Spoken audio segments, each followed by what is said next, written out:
Facebook CEO Mark Zuckerberg is calling for stricter regulation of the web. Facebook wants new regulations.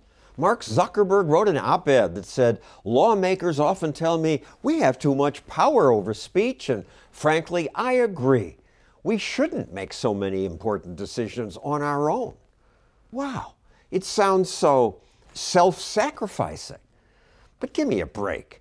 Big companies tend to like regulation because it gives them an advantage over smaller competitors. After all, startups can't afford the squads of lawyers and compliance officers that Facebook employs.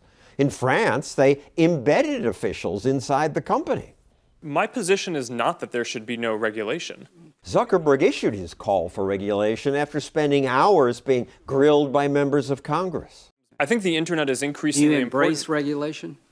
I think the real question, as the internet becomes more important in people's lives, is what is the right regulation, not whether there should be or But you not. as a company welcome regulation? I think if it's the right regulation, then You yes. think- Zuckerberg's no dope. He sees which way the wind is blowing. So would you work with us in terms of what regulations you think are necessary in your industry? Absolutely. So Facebook will work with politicians to shape regulation. What's sad is that if anyone should fight for permissionless innovation, it should be people like Mark Zuckerberg.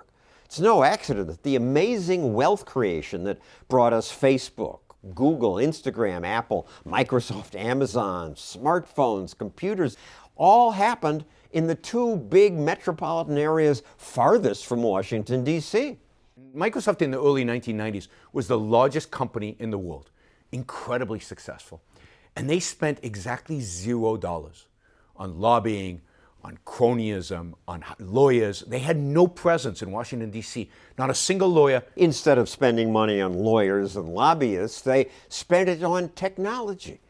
But once politicians noticed their success, They were literally brought in front of Congress. They were yelled at by a Republican, Orrin Hatch from Utah. He said, you guys need to get involved here in Washington, D.C.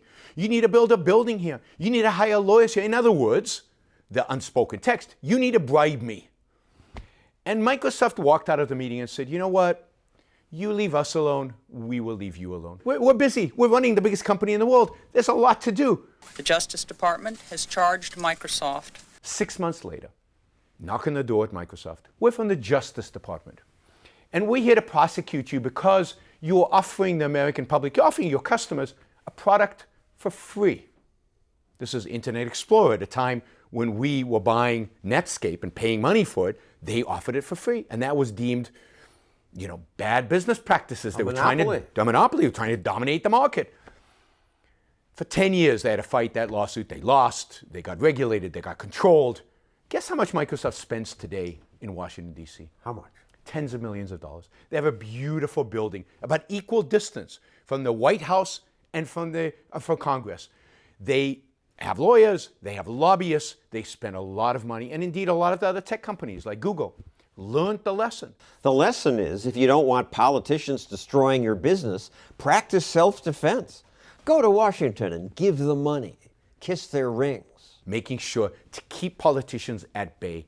So a lot of the lobbying, a lot of the so-called cronyism is self-defense. Yes, and Zuckerberg's acting in self-defense. But it's still ugly. And Silicon Valley's crony capitalism is a threat to future innovation. But in fairness to Zuckerberg, he didn't start it. But let's remember where cronyism comes from. Cronyism occurs when government starts interfering in business. And then business has to defend itself. And as soon as it hires the lawyers and the lobbyists to defend itself, it quickly slips in to now gaining favors from the government who has all this power. If we really want to end cronyism, what we need to do is reduce the power of politicians over our lives, actually separate economics from state.